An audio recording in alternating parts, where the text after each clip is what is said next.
హైదరాబాద్ లో most scary haunted house ఒకటి ఉంది. ఆ హౌస్ పేరు నేను తీసుకోకూడదు for some security reasons. But ఆ హౌస్ వెనకాల ఉన్న స్టోరీ వింటే మీకు నిజంగా గూస్ బంప్స్ వస్తాయి. 40 years బ్యాక్ జరిగిన స్టోరీ ఇది.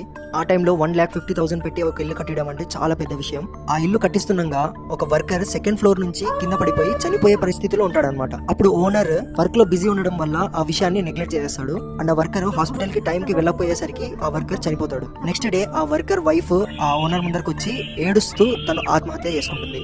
ఈ సంఘటన జరిగిన 6 months తర్వాత ఆ ఇల్లు ఓపెనింగ్ జరుగుతుంది.